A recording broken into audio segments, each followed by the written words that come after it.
비대면일 경우에 이제 앞으로 중요한 건 뭐냐면 고객 위치를 정확하게 알아야 되는 거죠. 지금 핀테크 하시는 외국 기업들이 LBS 정보로 해서 서비스해요. 왜냐면 내 계좌로 내 계좌에 돈을 써야 내가 돈을 버는 거잖아요. 그 은행들이. 그 다음에 신용카드사도 내 카드를 써야 돈을 버는 거잖아요. 그러면 이 사람들이 어디 가서 물건을 사는지 그걸 명확하게 파악해서 중간에 움직일 때 그런 쿠폰 서비스에 보내줘야지 자기 카드로 결제할 거잖아요. 그냥 카카오페이처럼 내 거 써 그러면 안 써요. 왜? 카카오페이는 서비스 없잖아요. 원래 수수료 안 받으면 카카오페이 그 장비에 대한 부분이 돈 들어올 데가 없어요. 지금은 무료잖아요. 원래 서비스 수수료 받아야 되는데 아무도 안 쓰시잖아요. 하루에 10,000명 정도밖에 안 쓰기 때문에 지금 그 개발 비용도 안 나오는 거고요. 그래서 카카오페이도 그래서 인터넷 전문은행 만들고 싶어 하고 있어요. 실제로 내가 서비스하고자 하는 서비스를 만들 수 없으면은 삼성페이든 카카오페이든 뭐 요즘에 뭐 송금 서비스는 실제적으로 쓸 일이 없다는 거죠.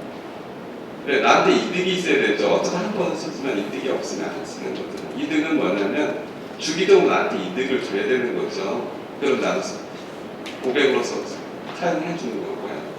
어쩌다 한 번 쓸 거면 우리나라 인구가 작기 때문에 그런 사업은 잘 안 되는 거죠. 근데 애플페이는 사업이 되는 이유가 애플페이만큼 보안 인증되는 지금 제품은 없어요. 애플페이 안에 단순히 NFC 칩만 있는 게 아니고요. 그 인증할 수 있도록 방식이 되어 있기 때문에 우리는 뭐죠? 유심 인증이나 뭐 하는데 그 유심 인증보다 애플페이 인증이 지금 더 글로벌 표준상으로 더 높은 거고요. 해킹 당하기도 좀 더 어려운 수준으로 되어 있는 거예요. 그러니까 우리나라에도 이제 애플페이가 들어와서 그거 사용하겠다 그러면 금융기관도 그거 수수료 내서 이제 사용해야 돼요. 또 이제 구글페이도 나오는데 그 인증 자체가 이제 글로벌 표준에 수용할 수 있도록 만들기 때문에 그런 인증 정책도 이제 공인인증서 이런 건 없어지고요. 이제 그런 체계들이 넘어가야 된다는 거죠. 우리나라 지금 내부적 수준은 많이 낮고요. 인터넷 전문은행 때문에 그런 보안 인증하는 부분을 아마 모아서 만들 거예요. 보안 업체랑 뭐 통신사나 이런 데서 기존에 있는 방식을 좀 바꿔가고요. 조만간에 그런 데로 발족되는 것 같아요. 그러니까 지금처럼 공인 인증서는 전혀 사용하시면 안 될 것처럼 이제 없어지는 거죠. 왜냐면 액티브엑스는 자체를 쓰면 안 되는 거거든요. 그러면 이렇게 푸시 서비스를 해야 되는 부분이 내 카드를 직접 쓰라는 거죠. 그리고 인터넷 전문은행은 내 돈, 자기가 맡긴 돈을 직접 쓰라는 거예요. 얘는 체크카드랑 동의를 하고요. 그 다음에 인터넷 전문은행은 가맹점이랑 바로 계약할 수 있잖아요. 그런 부분을 가입하면 서비스만큼 그렇게 개인들한테 이득을 줄 수 있는 거예요. 네, 현금으로 바로 지급되는 거죠. 수수료가 별도로 빠지는 게 아니에요. 은행에서 내 돈을 내가 빼서 딴 사람한테 넘기는데 은행에서 별도 수수료 받는 건 아니잖아요. 이체 수수료는 은행에서 받는 금액 안 받아서 이렇게 쿠폰 서비스까지 같이 하면 은행 입장에서는 뭐냐면 가맹점 통장도 내 인터넷 은행에 있는 통장으로 해서 이체돼서 그 돈이 좀 남아있으면 돈을 벌 수 있거든요. 그러니까 그런 방식으로 이제 많이 바뀐다는 거죠. 상품 계약은 너무 그 다음에 실제적으로요. 고객정보 등록하는데 엄청 많아요. 스마트폰에서 등록할 방안이 없어요. 근데 해외 사례는 몇 개 없어요. 인증 나중에 받는 그다음에 그러니까 인터넷 전문은행 생겨도 실제적으로요. 인증하고 뭐 회원정보 관리하고 뭐 이런 부분 하는데 아이디나 이런 거 있고 패스워드 같은 경우는 이제 새로운 방식에 따라서 할 건데 인증 방법도 새로운 방식을 했지만 기본 인증 방식하고 뭐 애플페이처럼 그 NFC 집에 웹하는 거 있거나 아니면 통신사가 지금 쓰고 있는 유심 칩에다가 암호화해서 하는 방식이 있는데 아마 국내에는 올해 내로 그거를 상용화할 것 같아요. 그래서 그 방식으로 하면 되는 거고요. 나머지는 기본적으로 한 번 주민등록번호에 등록돼 있다 그러면 나머지는 받을 필요는 없잖아요. 그리고 지금 비대면일 때는 아마 공통으로 어디다 등록해놓고 사용할 것 같은 변화를 마련하고 있으니까 그러면 실제적으로 별로 등록하는 게 없어요. 그러니까 비대면 은행일 경우에 한해서 그렇게 하겠다는 거니까요. 실은 은행 가면 엄청 많이 등록해야 돼요. 그 다음에 실제적으로 상품도 처리하실 때 은행 시스템 되게 복잡해요. 근데 이제 인터넷 전문 은행은 복잡하면 안 되는 게 본인이 가입하셔야 돼요. 계좌 신규도 본인이 해야 되고 여신 신청도 본인이 해야 돼요. 인터넷 전문 은행은 그거에 따라서 이제 실제적으로 됐으면 됐다는 걸 얘기해 주고요. 대출했으면 대출하고 나중에 돈 떼내는 것밖에 안 해요. 그리고 상담원 이렇게 별도로 그것도 이제 허용할지 모르겠지만 잘하면 콜센터도 없을 수도 있어요. 그러니까 이 콜센터가 있다면 아웃바운드 마케팅도 해야 되잖아요. 근데 그거는 이제 인터넷 전문은행의 의도에 맞지 않거든요. 판매하거나 이런 거. 근데 비상하면 이제 사고나 이런 것만 고칠 수 있도록 직원이 이제 대신 변경해 주는 것만 발생할 수 있으니까 그 정도로 이제 끝날 수 있기 때문에 모든 프로세스는 바꿔야 되고요. 그러면 몇 번 클릭으로 이제 실제 신규도 다 돼야 되는 거고요. 그 대신에 실제 서버 쪽에 있는 모든 프로그램은 은행이기 때문에 감독 규정에 따라 준체해서 현재처럼 다 돌아가야 돼요. 그러니까 고객은 모르지만 내부적으로는 기계적으로 다 움직여야 된다는 거죠. 이게 카카오페이랑 비교했는데 카카오페이는 중간에 딱 하나 더 낀 거예요. 카카오페이 신용카드 등록해야 되잖아요. 그러니까 신용카드를 더 암호화 더 해줘서 내가 이제 처리해 줄 테니까 수수료 더 내놓으라는 거잖아요. 개념상. 개념이 그래요. 근데 인터넷 전문은행이 API 제공하면 그게 아니고 고객 돈을 직접 떼서 이제 물건 사시라는 거고요. 그래서 대금에 대한 부분은 이체 시켜주면 되는 거고요. 그러니까 이 결제책이 워낙 크니까 이런 서비스를 누가 할 거냐 이거고요. 그러면 가맹점에 대한 계좌를 인터넷 전문에 갖고 있다면 그쪽에 이제 돈을 얼마큼 유지할 거냐, 며칠 유지할 거냐 이런 걱정만 더 하면 되는 거죠. 그럼 이런 수수료가 이제 고객한테 혜택으로 가는 거예요. 그러면 내가 카드로 살 거냐, 인터넷은행에 있는 현금으로 살 거냐 이런 것도 되게 고민되는 거잖아요. 실제 서비스가 이제 바뀔 수 있다는 거죠.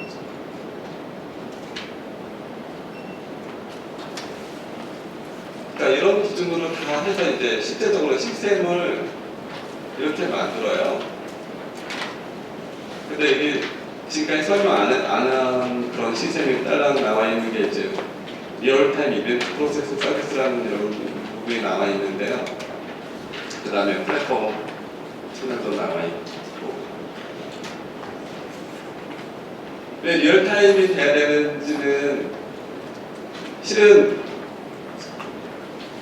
마케팅도 실시간으로 해야 되는 거잖아요.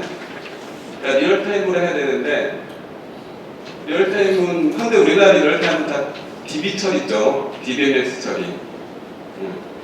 근데 DBMS 처리는 리얼타임이라고 원래 하지 않고요. 왜냐하면 실제적으로 고객이 내가 왔는데 며칠 있다 서비스 하는 거는 리얼타임도 아니잖아요. DB 처리하면 데이터 동기화도 잘 안 돼요. 그래서 이 메모리 처리해서 마케팅에 대한 실시간에 대한 대응을 해야 되는 거죠. 내가 이동하고 있는데 일주일 내로 이제 뭐 서비스가 푸시나 가려면 밀리세컨드 처리해야 되는 거죠. 그 다음에 이게 FDS 사기 탐지도 마찬가지고요. 다 메모리 처리해서 이게 리얼타임 처리해주는 방식이 발생해야 되고, 현재 우리나라는 이렇게 메모리 처리하는 은행은 없어요. 그러니까 외국에도 이제 몇 군데만 있는 거고요. 그러니까 이런 부분들이 이제 다 핀테크 기술이라는 거죠. 실시간으로 고객이랑 어떻게 소통하면서 고객에게 좋은 점, 마케팅도 하고 고객이 잘못되어 있는 사기 탐지 부분도 어떻게 할 건지. 그러다 보니까 실제적으로 이 커스터머 데이터 서비스 이런 부분에 대해서는 주로 리얼타임이니까 메모리에 올려놔야 되는 부분이죠. 그러니까 이쪽 서버와 이쪽 서버가 공유해야 되는 거잖아요. 동기화하지 않으면 안 맞기 때문에 DBMS 갖고 동기화하는 건 아니에요. 그건 가장 낮은 기법이에요. 실제적으로 메모리상에서 그냥 동기화 시켜야 되는 거죠. 그러니까 기술도 그런 기술을 이제 도입하셔서 해야 되는 거예요. 그러다 보니까 실제로 적용할 때도 코어 뱅킹은 먼저 적용하는 거예요. 오픈해서 우선 돈을 벌어야 되고요. 그 다음에 플랫폼 같은 경우 그런 쪽도 이제 지급 결제를 해야 되니까 플랫폼 사업도 해야 되잖아요. 그래서 그건 먼저 할 수도 있는데 이것도 선전 효과가 되게 중요한 거거든요. 누가 먼저 서비스하냐에 따라서 가입자가 좀 많이 바뀌어요. 그리고 인터넷 전문은행도 저희가 생각했을 때는 한 고객수 한 100만 명 정도 되면 아주 데이터 실시간 마케팅에 대한 데이터 분석부터 다 가능하기 때문에 누가 더 100만 명을 빨리 모집하냐에 따라서 향후에 그러니까 이익을 얼마나 빨리 낼 거냐. 은행 설립하면 무조건 적자거든요. 몇 년간 적자인데 얼마나 자기가 사람을 빨리 고객을 확보하냐에 따라서 이익으로 바뀔 확률이 더 달라져요. 왜냐면 내가 100만 명을 빨리 모집하면 그만큼 많은 업체들이랑 MOU를 맺어서 서비스를 추가할 수가 있어요. 근데 이제 늦게 들어왔다는 것은 뭐냐면 먼저 다 선점해 갔기 때문에 별로 혜택이 없어진다는 거죠. 그래서 올해 허가가 되면 내년 봄이나 봄쯤에 먼저 하시는 분이 제일 좋은 결과를 볼 거고요. 그 다음으로 하시는 분이 점점 늦지만 되는데 보통 은행들이 지금 서비스를 하겠다고 하지만 기존 은행에는 인터넷 뱅킹이 따로 있고 그 다음에 코어 뱅킹이 따로 있잖아요. 그 두 개를 붙이면 서비스 되는 게 아니거든요. 그러니까 인터넷 전문은행은 현재 은행이 갖고 있는 시스템으로는 불가능한 업무들이에요. 그래서 기존 은행 업무랑 전혀 상관없이 개발하셔야 된다는 거고요. 여기 코어 뱅킹이라고 해도 동일한 요소예요. 현대 은행 거 갖고 개발하시면 성능상의 이슈가 발생해요. 한 100만 분 이상 돼가면. 그러면 많은 장비 붙여야 돼요. 왜 그러냐면 지금 은행들 모든 거래 거의 대부분이 시장 거래는 없고요. 다 인터넷하고 스마트 뱅킹에서 생기는 거래들이고요. 인터넷 가서 인터넷 내가 거래를 한 번 하면 실제 트랜잭션이 한 4-5번 일어나요. 근데 지점에서 딱 한 번밖에 안 일어나요. 그거 하려고. 그만큼 내가 거래를 많이 유발 실제니까 인터넷 전문은행은 기본적으로 몇 개의 거래를 일으키는지는 이제 설계하기 나름이지만 스몰하게 고객한테 보여주면 내부적으로 엄청나게 많은 거래를 해야 돼요. 그리고 그 로고 남기는 거는 등가무 지침이기 때문에 그것별로 별도로 관리하는 거예요. 그러니까 그건 다 준수해야 되거든요. 등가무에 대한 지침에 대해서는. 은행이기 때문에 규정대로 하지 않으면 라이센스 발행이 취소되기 때문에 그러니까 그런 것까지 고민해서 이렇게 단계별로 적용하는 거고요. 이 단계별로는 다 등가무에 또 승인 받아야 되는 거고 이게 컴플라이언스 업무 있잖아요. 내가 은행이기 때문에 준수해야 될 컴플라이언스도 다 개발해야 돼요. 이거 안 하려면 아까처럼 선불카드 충전식 있죠. 충전식은 등가무 지침 안 받아요. 이거는 내가 전자금융으로 신고만 하면 되기 때문에 그런 서비스 해야 되고요. 실제 은행은 인터넷 전문행도 은행이기 때문에 은행 업무를 취급하는 거예요. 그래서 이런 부분을 잘 고민하셔야 되고 실은 핀테크 핵심은 제 세 번째인 빅데이터를 어떻게 하려면 개인화 서비스 할 건데요. 아까 말씀드렸지만 적어도 한 100만 명이 회원이 유지돼야 그 다음부터 데이터 분석이 가능해요. 지금 우리나라 은행들은 이보다 데이터 많지만 빅데이터 분석하시는 분 없어요. 신문에는 주로 광고가 나오고 홍보성만 오고요. 이 인프라 비용이 많이 들어요. 그러니까 인프라 비용을 그만큼 투자한다는 거죠.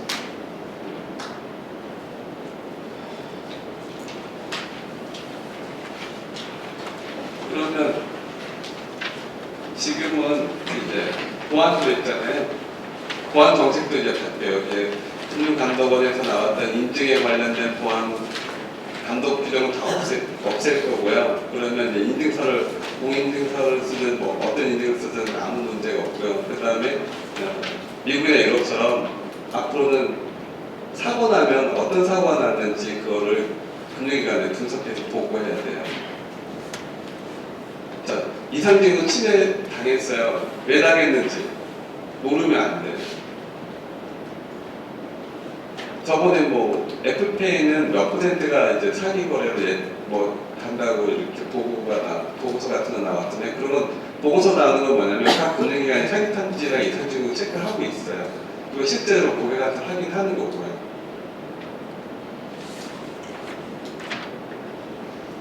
실시간 사기 탐지 시스템을 안 갖추면 그거를 탐지할 방안도 없고 나중에 분석할 방안도 없어요. 현재 우리가 지금 사기 탐지는 단지 몇 가지 종류에 대해만 하는데 이 FDS는 몇 가지 종류에 대해서 사기 탐지하라고 만드는 게 아니고요. 엄청난 많은 걸 하기 위해서 만드는 거예요. 근데 이제 금융기관 책임으로 다 넘어왔잖아요. 근거에 대해서 명확하게 제시해야 되고요. 그거를 계속 유지해서 알고리즘을 발전해야지 계속 사기 발생한 걸 잡을 수가 있는 거고. 그래서 인터넷은행이 사기 탐지 부분을 엄청 중요하게 이제 대두되는 거고요. 근데 이 부분은 모든 금융기관이 동일하게 적용받는 거예요. 그러니까 인터넷은행이 아니라도 모든 금융기관이 적용해야 되고 이런 체계는 기존 외국 금융기관들 갖춰져 있고요. 여기 페이팔 같은 경우가 핀테크 업체라고 그랬잖아요. 페이팔이 사기 탐지 시스템이 엄청 좋아요. 다 메모리 처리하고 있으면서 그걸 관리해요. 그러니까 우리가 생각하는 이제 실제 외국 핀테크 업체들을 잘 보면 겉만 하려는 건 아니에요. 안에 다 시스템으로 돼 있어요. 그러니까 핀테크 업체라는 거고요.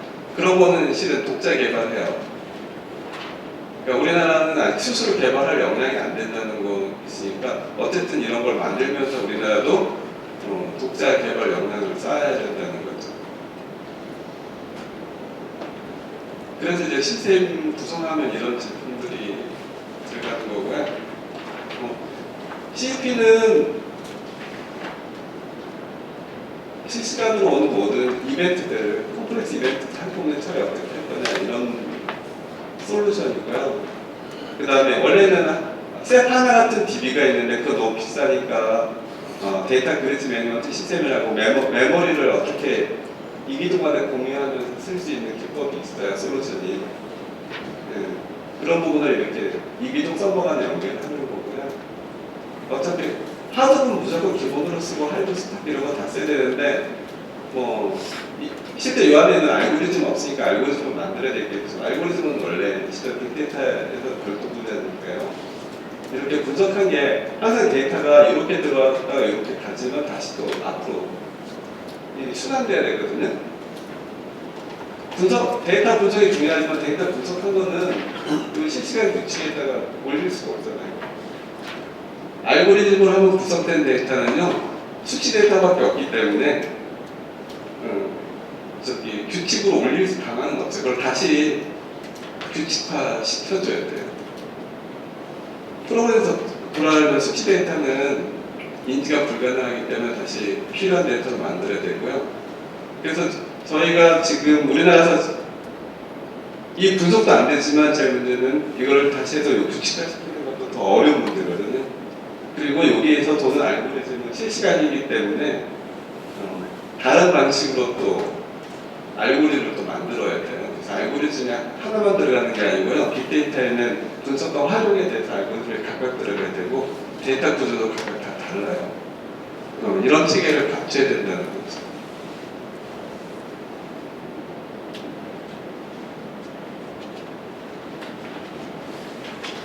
이거는 이제 간단하면 은행들은 대형 방안을 어떻게 하냐면 아까 뭐 기업은행이 무슨 허브가 갖고 있다 그랬는데 그런 허브 말고 실시간으로 은행도 똑같이 메모리로 허브를 만들어서 모든 시스템이 있는 걸 이제 동의하면서 이제 서비스를 하시라는 거예요. 어차피 이렇게 실시간 체계는 모든 기업들이 다 갖춰야 되는 부분이고요. 그래서 은행이나 금융기관도 이렇게 실시간 체계를 갖춰서 지원하면 인터넷 전문 은행이랑 경쟁되는 부분 말고요. 그러니까 마케팅하는 목적이 틀릴 거라고요. 일반 시중은행은 좀 더 일반 분들보다 좀 더 자기들한테 이득이 있는 분한테 실시간 서비스를 하면 되는 거고요. 그렇더라도 이런 체계를 갖춰서 이제 실시간 지원을 해야 어차피 인터넷은행 쓰시는 분이나 지금 시중은행 하시는 분이나 핵심은 자기 혼자 자기에 맞는 서비스를 받고 싶어 하는 거예요. 이제 매스 서비스는 이제 별로 안 좋다는 거죠. 아무리 광고 때려도 안 보잖아요. 카카오페이 광고 많이 나오잖아요. 편하다고 비밀번호만 눌러서. 근데 다른 서비스 없잖아요. 비밀번호만 누른다고 뭐가 빠른 건 없어요. 나한테 들어오는 게 있어야 되는 거죠. 카카오페이에서 서비스 줄 게 없어요. 지금 서비스를 주고 있어요. 쓰면 수수료 안 받는다는 추가적으로. 그거밖에 하나도 없어요. 그래서 뒤에 거는 이제 실제적으로 왜 이렇게 해야 되는지 설명하는 거고요. 그냥 실제적으로 이해 안 되시는 부분도 있을 거지만 그거는 질의응답으로 할게요. 왜냐면 이 내용을 그냥 더 설명은 해드려야 되는데 자세히 시간이 너무 많이 걸려서요. 이제 질의응답으로 시간이 더 필요하실 때까지 웬만하면 질의응답을 추가를 해드리고 안 되면 나중에 뭐 연락해 주시면 추가적 답변을 해드릴게요.